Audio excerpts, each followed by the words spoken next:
The following is Fall 2008 Math 125 Department Final. In this video, I will do number 14, 15, and 16. Number 14, use syntactic division to divide. Let you know that if you divide this using long division, you will get the same answer.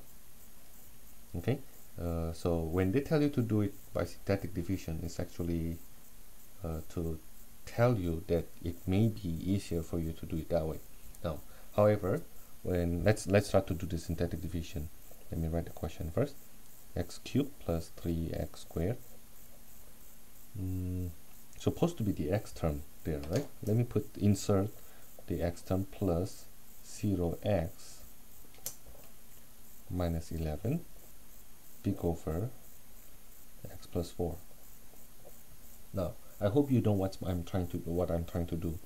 When we do syntactic division, if you have a skip of term like this, then you need to do insertion of 0 there. Okay, and then you divide by x plus 4, which I will use negative 4. Basically, the 0 of the denominator. Okay, what makes the denominator become 0?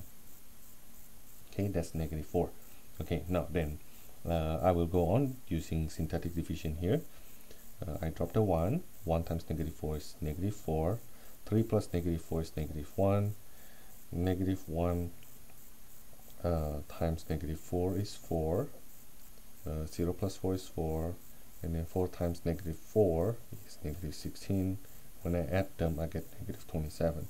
So we know the remainder will be negative 27, and the answer will have minus 27 over x plus 4 as the last term. So at this point, we actually already know that the answer will be C. But actually, the first three terms is not too hard. We start from x cubed divided by x, then the highest term will be x squared, right? Minus x plus 4. So if you see that, we confirm that the answer will be C. Okay, now of course then you will not get it right if you don't do the insertion of 0x term there, okay, which is necessary. Without this, you will not get the right answer. Okay, now let's go on. Number 15, perform the division. This time they don't tell us to use long division or syntactic division, and who knows, actually this is simplifiable. In other words, if I write it this way, x squared plus 9x plus 20 divided by x plus 5. Now, can we factorize the top? And if we factorize the top, is it a multiple of x plus 5? And you will see that is true. Okay, therefore here I can cancel x plus 5.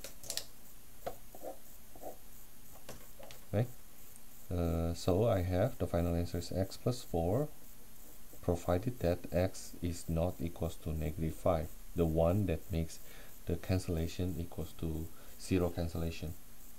Okay, now I think this question is quite easy. In fact, I can say that number 14 and number 15 are actually both questions that I will not mind asking my Math 115 students, my elementary algebra students. Okay, these two questions here are actually coming from there, but I believe being restudied again in intermediate algebra.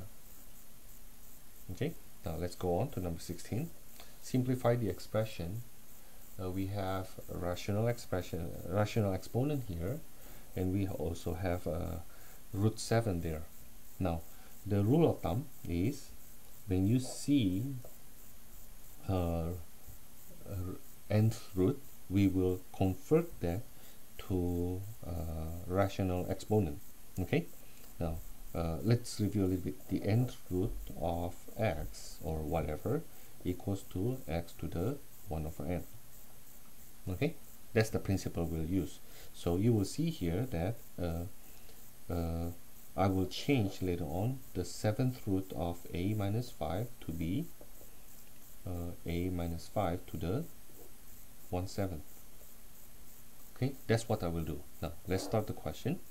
A minus 5 to the 1/7 over the 7th root of a minus 5, that's equals to, on the top I will keep that the same because it's already in rational exponent form, and the bottom I do the same, right?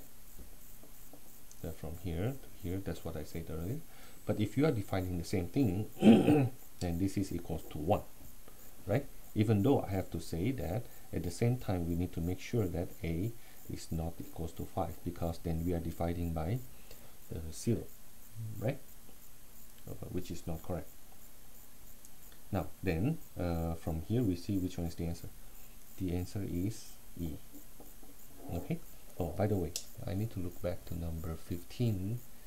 Number 15, which one is the answer? Can you see? The answer is D. Okay. Now, this is from fall 2008, Math 125 Department Final, number 14, number 15, and number 16.